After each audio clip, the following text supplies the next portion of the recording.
요렇게 해서 요두체를 요렇게 가로지르고요. 자, 이거 하시다가 또 이게 뭔데? 라고 해서 또 이게 어느 부분인데 이게 뭐 감이 잡혀야지 어떤 것인지를 알 거 아니냐? 라고 하시는 분들이 있어서요. 간략하게 설명을 드리면은요. 이거는 뇌 피질이 이만큼 있습니다. 아시겠죠? 그러니까 코티칼 밑에 있는 서브코티칼. 자, 코티칼 피질이 아니에요. 안쪽에, 피질 안쪽에 들어가 있는 본능 중추예요. 다시 한 번 더 본능을 좌지우지하는 본능 중추라고 분명히 말씀을 드립니다. 서브코티칼이에요. 서브코텍스라고 적어야 되겠죠. 좀 더 엄밀한 얘기로 코텍스. 코텍스 밑에 있는 변형이란 뜻이에요. 이것도 바로 또 림빅으로 이어집니다. 림빅이란 뜻은 굉장히 제가 많이 인용을 할 겁니다. 자, 그냥 그렇게 알아두시면 되고요. 이게, 자, 지금 이거는요, 복합체예요. M, T, L. 또 전문 용어가 나오죠? 풀어드릴게요. 메디알, 템포랄. 여러분들 요 약자 하나하나까지 다 외우고 계시면은 여러분들 뇌가 어떻게 진행이 되는지 메커니즘에 대해서 다 아시게 돼요. 로브입니다. 그러니까 측두, 내측, 옆 이란 뜻인데요. 해마 복합체예요. 그러니까 기억 도입부입니다. 그렇게 생각을 해주시면 돼요. 그래서 이거는요. 핀브리아가 돼요. 포닉스가 되고요. 여기에서 이렇게 나와서 유두체에서 출력부가 되죠. 자, 이건 치상에 그립시다, 이제. 살짝 거꾸로 그려놨는데요. 일단 그렇게 알아두시면 돼요. 자, 여기에서 살짝 연결되는 부분이 있어요. 뒤에 뭐하고 연결된다고요? 이게 바로 코퍼스 클로숨이에요. 자, 그런데 이것도 분명히 그려주셔야 되는 게 코퍼스 클로숨 위에 바로 안타리오 싱글레이트 자이러스 대상해가 있죠. 대상해를 같이 끼워둡시다. 이렇게 코텍스 모양으로 이렇게 그려주시면 되겠죠. 이거는 안타리오 싱글레이트 자이러스인데요. 코텍스 여기 있는 피즈는 이만큼 올라간다는 거 알아두세요. 그 안쪽에 있는 안타리오 싱글레이트 ACC. 이거는 그러니까 포스트리오 싱글레이트 자이러스 뒤쪽에 있는 대상해가 되겠죠. 자, 어렵지 않아요. 여러분들 그냥 그 구조만 알고 계시면은요. 자, 제일 앞에 우리 영상에 보면은 뭘 띄워놨습니까? 반드시 제가 해부학을 띄워놨죠. 그거는 여러분들 그냥 자동적으로 보셔야 됩니다. 자, 이거는 여러분들 뭐겠습니까? 맞춰보십시오. 더 커야 돼요. 이게 바로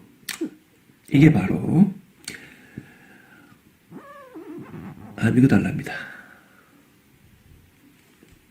A, M, G. 됐어요. 자, 이렇게 그려놓으면은 파펫 회로가 완성이 됐는데요. 자, 이걸 왜 그랬느냐? 자, 바로 몰입 때문에 그래요. 이것도 어떻게 보면 보상회로거든요. 이렇게 적지 말고요. 레인포스먼트로 적읍시다.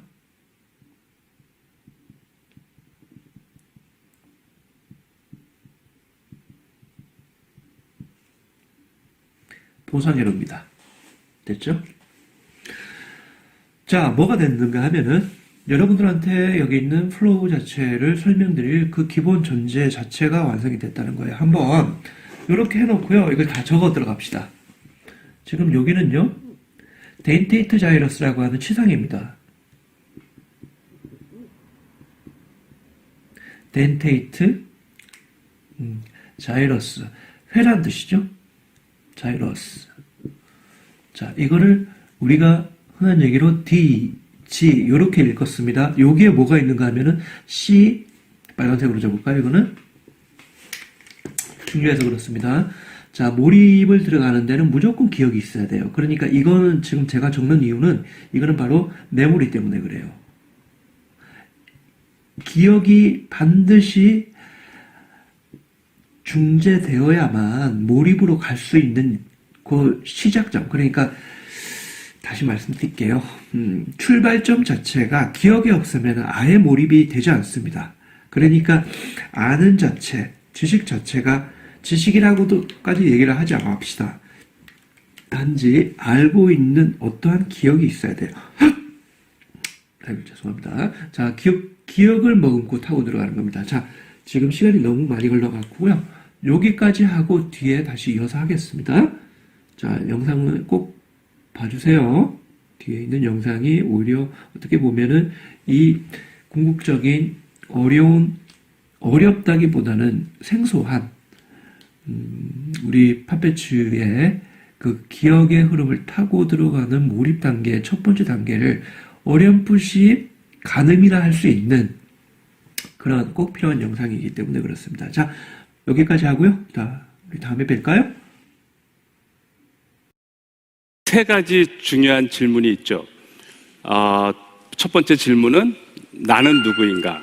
Who am I? 두 번째 질문은 어떻게 살 것인가? How to live? 그리고 세 번째 질문이 이제 이번 시리즈 뭐 어떻게 죽을 것인가인데, 사실 나는 누구인가 그리고 어떻게 죽을 것인가라는 문제는 어떻게 살 것인가에 대한 답을 얻기 위한 것입니다. 그래서 가장 중요한 문제가 이제 어떻게 살 것인가인데, 저는 그 어떻게 살 것인가에 대한 문제에 대해서 굉장히 고민을 했습니다. 그 생각이 저를 위로하는 유일한 희망이었어요. 그러다가 어느 날 이제 시간이 막 흘러서 어느 날 이런 생각이 들더라고요.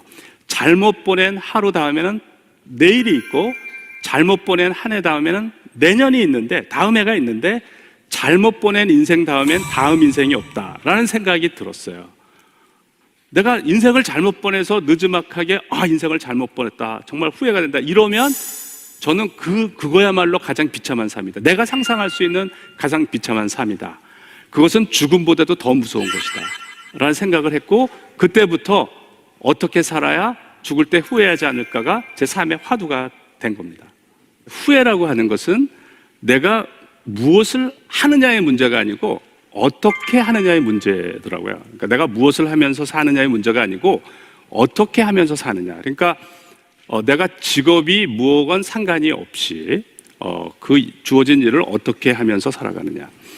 예를 들어서 제가 가진 잠재력, 잠재 능력이 있는데 그것을 100% 불태우고 내가 죽으면 후회할 일이 없어요. 그런데 내가 가진 잠재력, 내가 가진 능력의 5%도 불태우지 못한 채 95% 이상이 쌩쌩한 상태에서 폐기 처분 당하는 것을 후회한다는 사실을 제가 알았습니다. 그래서 제가 실험하다가 모르는 이상한 결과가 나오면 예전 같으면 조금 생각하다가 말았는데 내 두뇌를 풀가동하면서 살자. 그래서 1초도 내 슈퍼컴퓨터 두뇌를 중단시키지 말고 이걸 가동시키자 해서 일부러 걸어가면서도 생각을 하고, 운전하면서도 생각을 하고, 엘리베이터 안에서 생각을 하고, 샤워하면서 생각을 하고, 일부러 그렇게 한 겁니다. 그래서 저는 어떤 젊은이들이 자기가 직업이 적성에 안 맞는 그런 학생들 또는 그런 젊은이들에게 네가 하는 일, 네가 하는 공부에 목숨 걸고 해봤느냐? 한 달 이상을 네가 적어도 한 달 이상을 목숨 걸고 해봤느냐? 그래도 싫으면 그냥 싫은 거예요. 근데 그렇게 하면 대부분이 너무너무 재미있어요. 물론 그래서 제가 오늘 그 방법을 이제 여러분들께 소개를 해드릴 텐데요. 내가 하는 일, 내가 해야 할 일을 좋아하려면은 어떻게 해야 되죠? 내가 해야 할 일을 좋아하려면 몰입을 해야 됩니다. 그래서 제가 이제 어떻게 몰입을 하는지, 제가 처음에는 이제 몰입이란 뭐고, 그 몰입의 원리가 뭐고를 소개해드리고요.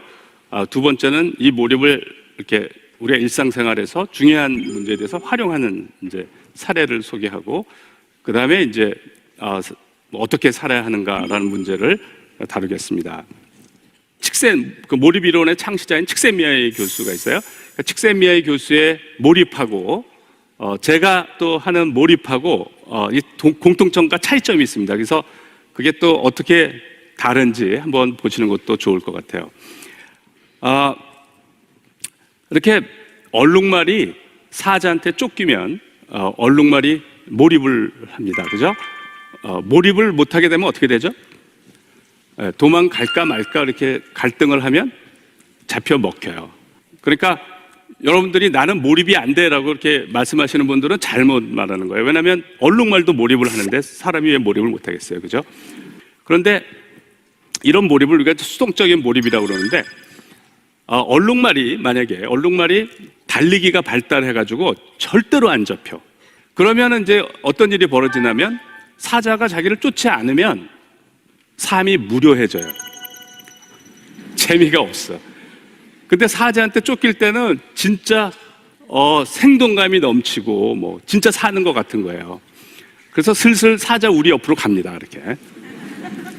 왜냐하면 그 몰입에 이제 좋은 점들이 있는 거죠. 정말 생동감 넘치고 삶다운 삶을 사는 것 같은, 모든 세포가 활성화되는 것 같은 그런 삶이죠.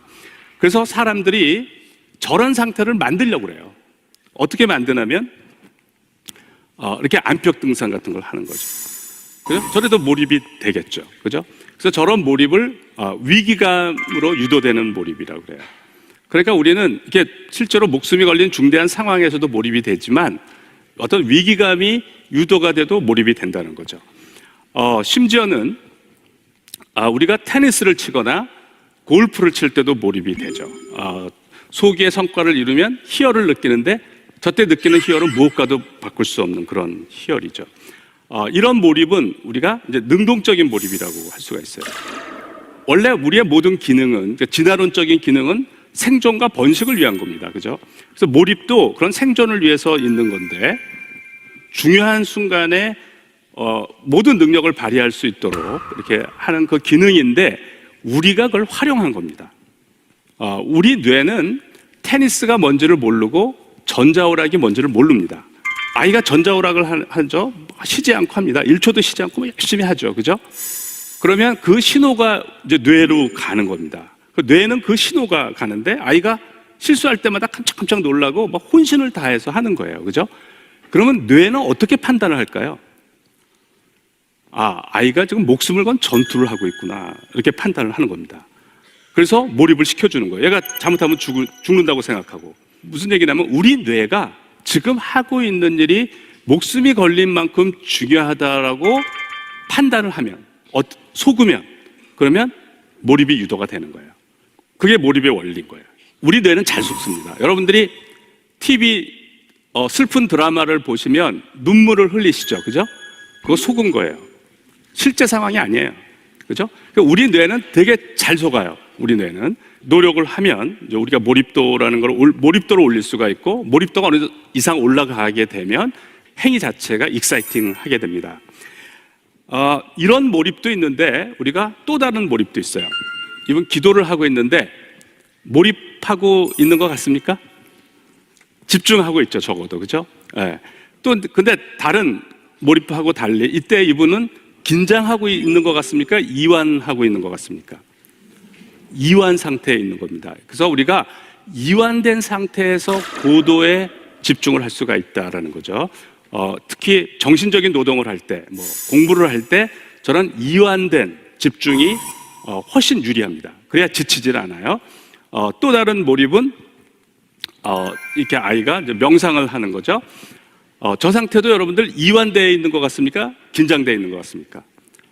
긴장되지 않고 이완된 상태예요. 집중하고 있는 것 같습니까? 집중하고 있는 거죠. 그래서 저런 이완된 집중이 있다. 그래서 저는 학생들한테 어떤 문제를 풀거나 아이디어를 낼 때 저런 이완된 상태에서 생각하는 거, 그걸 저는 슬로우 싱킹이라고 합니다. 그러니까 슬로우 싱킹은 사실은 절실한 거예요. 목숨을 거는 것만큼 절실하지만 결과에 집착하지 않고 온몸에 힘을 빼고 여유 있게 마음을 비우고 생각하는 겁니다. 학생들한테 해보라 그러면 되게